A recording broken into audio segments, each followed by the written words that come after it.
Bonjour à tous et bienvenue à cette séance sur le programme intensif de francisation. Mon nom est Sonia et je serai votre animatrice aujourd'hui. Je vais commencer par vous expliquer les petites règles de cette séance. Donc, je vous dis que cette séance sera enregistrée. Votre micro est fermé pour toute la durée de la conférence. La conférence va durer 45 minutes et si vous avez des questions, vous pouvez les poser dans la section Q&R ou Q&A selon votre, votre Zoom si c'est en anglais ou en français. Cette séance vous apportera de l'information sur le programme, sa structure, son contenu, les conditions d'admissibilité et le processus d'inscription. Débutons tout de suite avec le premier témoignage d'une étudiante qui a fait le programme. Bonjour, je m'appelle Elena Leal, je suis brésilienne et je suis étudiante de doctorat en microbiologie à l'Université de Montréal. Alors, j'ai vraiment aimé ces programmes, non seulement parce qu'il m'a permis d'améliorer mes compétences en français, mais aussi parce qu'il m'a donné la confiance dont j'ai besoin pour réussir dans mon programme universitaire. Aujourd'hui, je me sens plus à l'aise pour parler, je sens que je suis capable de bien écrire en français. Dans les cours de francisation, on a beaucoup de pratiques. On apprend les structures d'un texte argumentatif, on apprend des marqueurs de relations et on a aussi des corrections individualisées qui sont données par des professeurs. Alors, on est capable de travailler sur nos faiblesses et de s'améliorer au fil du temps. Et je sens aussi qu'on a beaucoup d'opportunités de parler, d'interagir avec nos professeurs, avec nos camarades de classe. Et on a des discussions et c'est des discussions vraiment intéressantes. C'est pas des choses plates. Ce sont des enjeux de société, ce sont des enjeux d'actualité qu'on voit sur les médias. Alors, des discussions intéressantes. On apprend avec ces discussions la grammaire, on apprend l'écriture d'un texte, on apprend comment bien s'exprimer quand on parle en français. Tout ça de manière très légère. J'ai trouvé que c'était une expérience vraiment spéciale et formidable pour moi. J'étais ici au Brésil en quarantaine, alors j'ai j'ai utilisé cette occasion pour apprendre le français et j'ai eu l'opportunité de trouver des amis, des camarades de classe et j'ai appris avec eux, j'ai appris avec le professeur et je recommande vraiment ces programmes pour ceux qui désirent, qui ne se sentent pas très à l'aise, pas très confiants de parler en français. Ces programmes, je pense qu'il va vous aider vraiment à devenir un peu plus, à comprendre l'accent québécois, que c'est une chose très difficile pour les étudiants internationaux comme moi. Je comprends qu'à l'étranger, on apprend plutôt les français standards. Alors, ces cours, ils utilisent des extraits québécois. Alors, à la fin du cours, on est capable de comprendre cet accent, on est capable d'interagir et on devient confiant pour réussir à l'Université de Montréal et pour faire un programme d'études. Bonjour. Je vais faire un survol avec vous du programme de francisation avec mes collègues et après, on aura la chance de pouvoir répondre à vos questions. Alors, rapidement, on va vous présenter le programme, la structure du programme, les conditions d'admissibilité, les dates de début du programme et également le processus d'inscription. Le programme de francisation, c'est un programme qui dure 4 mois et c'est un programme intensif de 4 mois. Et suite au programme de francisation, les étudiants peuvent se diriger vers soit un programme de baccalauréat, de maîtrise ou de doctorat. On va vous en parler un petit peu plus, mais c'est vraiment un programme préparatoire pour éventuellement intégrer un des programmes de l'Université de Montréal. Alors, le programme de francisation, étant donné qu'on est dans un contexte virtuel, le prochain programme de francisation qui va se dérouler ce printemps sera également à distance. Et le programme vise des étudiants qui auraient un niveau B1, un niveau de français intermédiaire de base, qui serait avec un test qui nous prouverait qu'il est bien et bien un niveau B1. Et ce qui ça permet, c'est d'amener l'étudiant du niveau B1 vers un niveau B2 pour avoir un niveau intermédiaire avancé pour pouvoir intégrer nos programmes d'études à l'Université de Montréal. Alors, le but du programme, c'est vraiment de vous permettre, un peu comme notre Elena nous le disait dans le témoignage de début, c'est vraiment de permettre d'apprendre à mieux communiquer en français, mais apprendre à communiquer en français dans un contexte universitaire. Je pense que c'est ce qui fait la particularité du programme que nous vous proposons. Ça vous permet, oui, de développer vos compétences en passant d'un niveau B1 à un niveau B2, mais en même temps, ça va vous plonger dans la réalité et le contexte universitaire. Plusieurs des activités dont ma collègue Joëlle va vous parler tantôt vont se développer pour vous préparer à la vie universitaire. Également, dans le cadre du programme, vous allez avoir la chance aussi de découvrir certaines de nos disciplines, nos programmes d'études. Et comme vous le savez, l'Université de Montréal, c'est une université qui a une renommée internationale avec l'ensemble des programmes que nous pouvons vous offrir pour la suite de vos études après le programme de francisation. En même temps, ça vous permet de vivre aussi une immersion culturelle. Comme Elena le précisait, vous allez vivre un peu le contexte québécois, le contexte montréalais, et ça, je pense que ça vous permet vraiment de mieux vous préparer. Moi, j'aime bien voir ce programme comme étant un programme préparatoire VIP pour pouvoir rentrer dans le cadre de nos programmes d'études à l'Université de Montréal. On peut aller à la prochaine. Et une fois qu'on a fini de faire le programme de francisation, comme je le précisais au début, les personnes peuvent se diriger vers le baccalauréat de 4 ans de l'Université de Montréal, qui soit dans des programmes de sciences, dans des programmes de lettres ou des programmes de sciences humaines. La personne peut également se diriger vers un programme de maîtrise ou de doctorat, dépendamment du niveau d'études qu'il aura réussi antérieurement. Et ça permet de rentrer dans tous les programmes pour lesquels nous avons une exigence de français de niveau B2. Sur ce, je vais passer la parole à ma collègue Joëlle qui va vous présenter davantage le programme. Merci Michel. Justement, donc, la structure de ce programme, il faut partir du principe que l'objectif de ce programme est d'améliorer votre niveau de connaissance afin d'intégrer un projet d'études à l'Université de Montréal, comme le précisait Michel. Ce programme est donc structuré pour vous permettre de vous confronter à des situations de communication semblables à celles que vous trouverez à l'université, par exemple des travaux en collaboration avec vos collègues étudiants, des projets de groupe, etc. Donc, la structure est faite sur 4 mois, c'est donc un programme qui va durer 4 mois, dans lequel vous développerez des compétences en français, aussi bien à l'oral qu'à l'écrit. Puis c'est bien important de mémoriser cela. Vous aurez autant de travaux à l'oral que de travaux à l'écrit pour communiquer, pour interagir, pour parler, pour écrire, etc. Cette structure comporte 430 heures environ de cours, mais à l'intérieur de ça, il y aura du travail en autonomie que l'on verra un petit peu plus tard dans la diapo. Pour la description du programme, comme Michel vous l'a précisé, c'est un cours à distance, donc en visioconférence sur Zoom. Ce qui veut dire que vous devrez avoir une très bonne connexion Internet et un ordinateur. On ne travaille plus sur les téléphones cellulaires parce que ça ne fonctionne pas bien.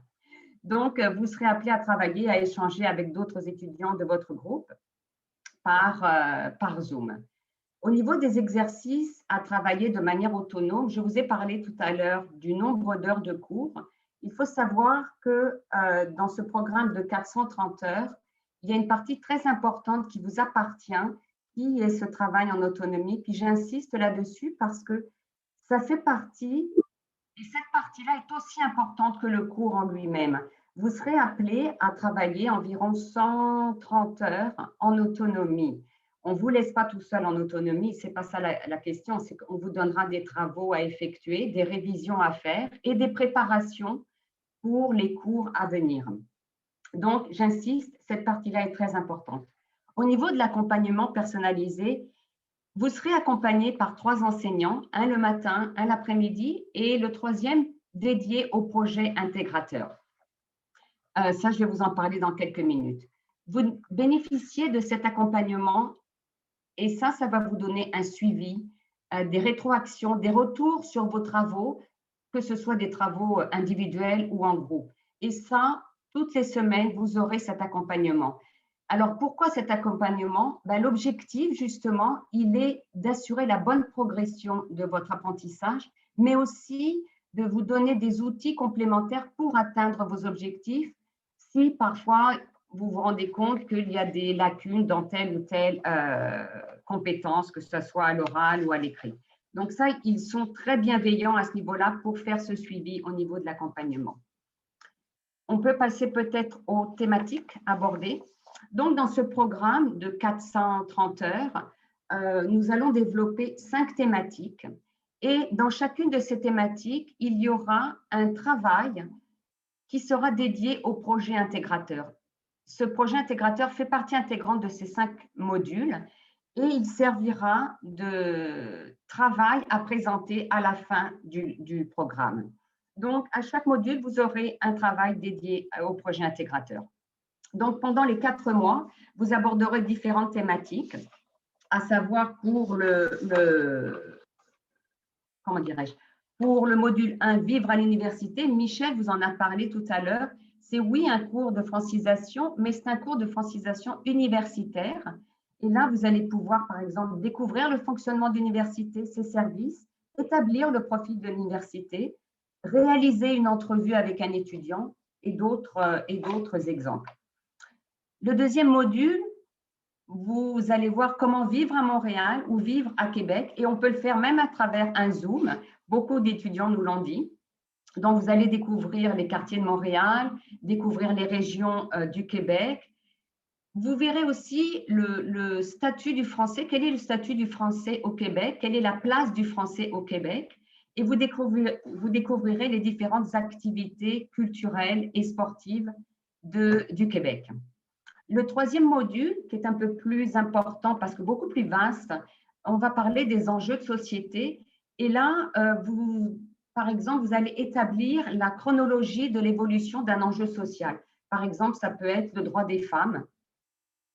Vous allez critiquer une situation problématique et vous allez vous impliquer dans une cause sociale. Là, on était parti de l'océan de plastique. Donc, tout ça, ça va faire partie de ce module 3. Le quatrième module, on travaillera surtout sur le français au travail et à l'université. Par exemple, comment trouver un emploi, comment préparer un entretien d'embauche, comment établir un rapport de stage, comment créer une entreprise, etc. Et le cinquième, parce qu'on s'en va vers la réussite, réussir ses études universitaires. Donc, dans ce programme-là, là aussi, vous déploierez différentes étapes, comme par exemple une entrevue avec un professeur. Vous utiliserez les outils d'aide à la rédaction, que ce soit la banque de dépannage linguistique ou Antidote. Et puis, vous rédigerez une synthèse qui pourrait être publiée dans une revue professionnelle ou universitaire, ou peut-être une revue scientifique. Et donc, le projet intégrateur, lui, il sera travaillé à travers ces 5 modules et présenté. Il s'agira de, par exemple, présenter une affiche scientifique. Donc, à travers tous ces modules, bien sûr, il y aura différentes évaluations. Je ne vais pas rentrer dans les détails des évaluations, mais tout ça vous donnera votre niveau final que l'on espère qu'il soit B2. De toute façon, le programme est fait pour que vous atteigniez ce niveau. Donc, avec le travail personnel également, je suis sûre que vous arriverez au but final.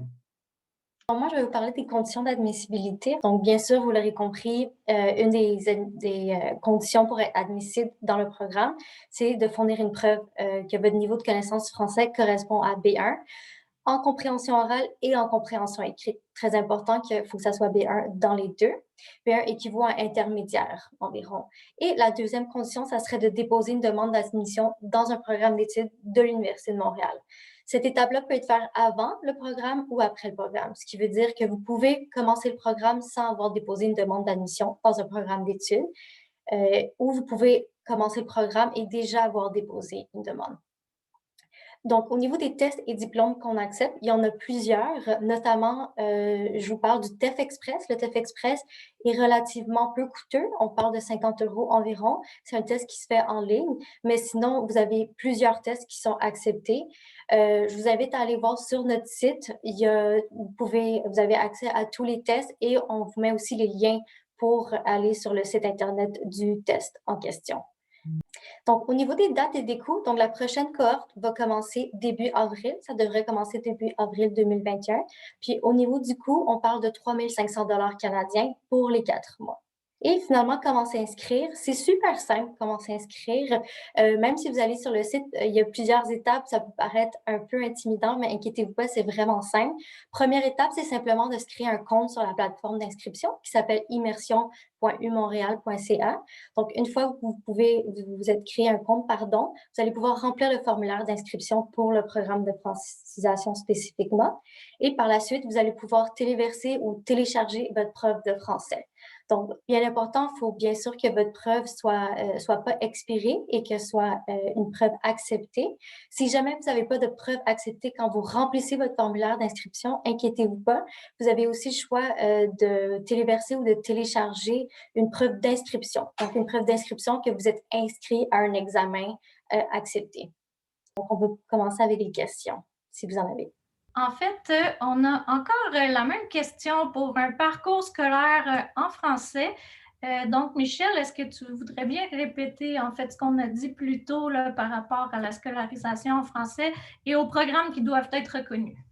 Alors, si la personne a fait un programme dans un lycée français qui est reconnu par une académie en France, il n'y aurait pas besoin de passer un test de français ou de suivre le programme de francisation parce que votre scolarité est entièrement en français. Si vous venez également d'un système francophone, prenons dans le reste du Canada, on a des commissions scolaires francophones.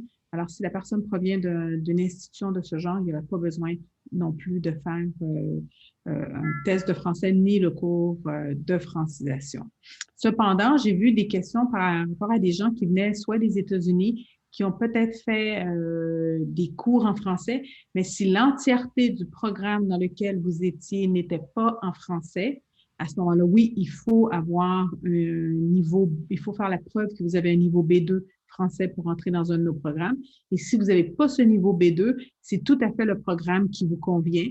Si vous avez un niveau B1, ça va vous permettre d'améliorer vos compétences pour passer du niveau B1 vers le niveau B2, tout en ayant la chance de pouvoir vous plonger dans la vie universitaire et dans la vie montréalaise pour mieux vous préparer à votre entrée à l'Université de Montréal en septembre prochain.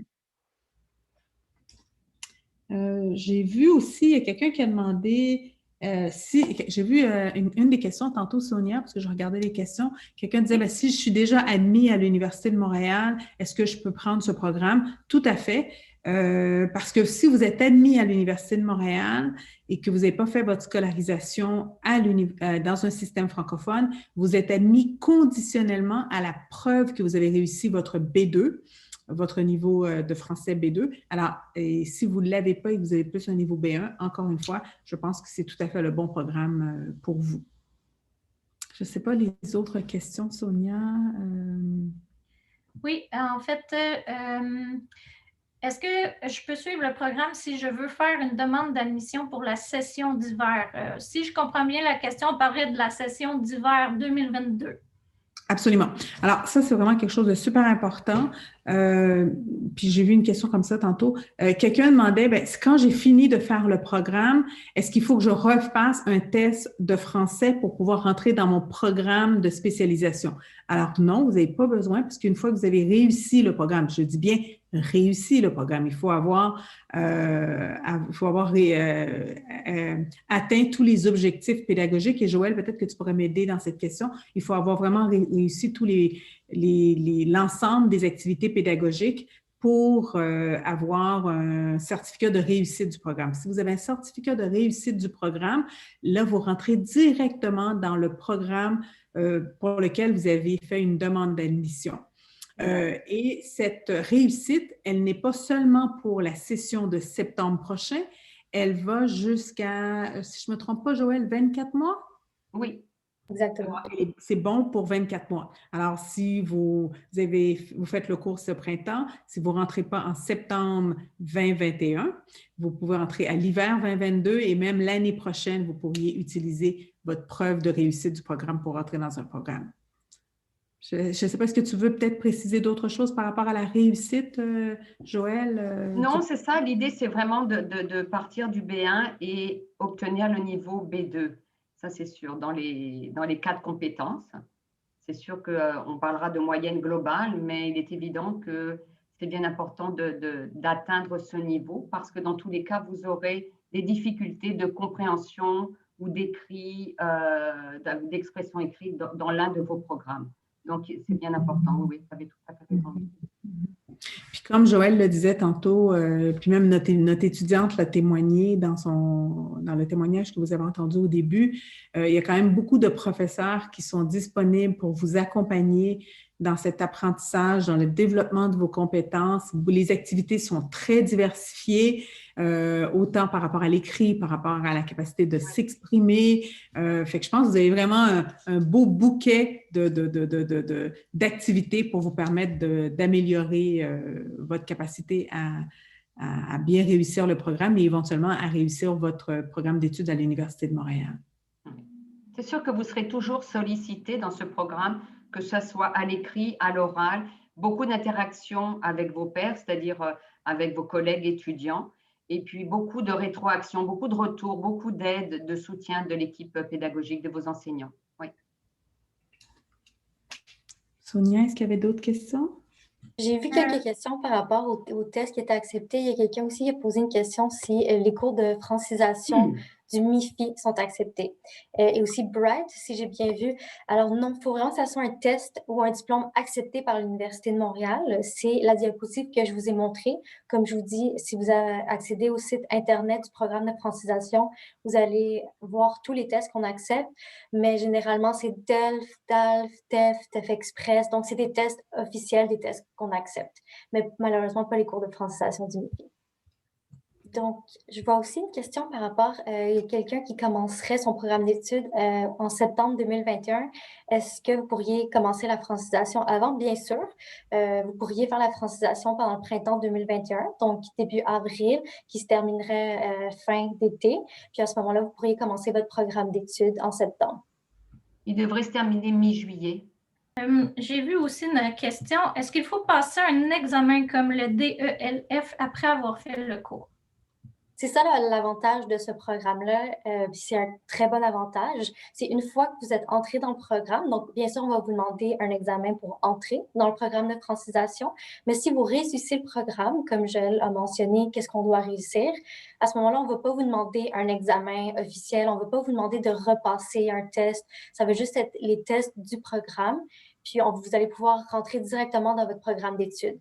Bien sûr, si votre programme d'études exige un niveau B2. Ensuite, comment puis-je connaître le niveau demandé pour le programme qui m'intéresse?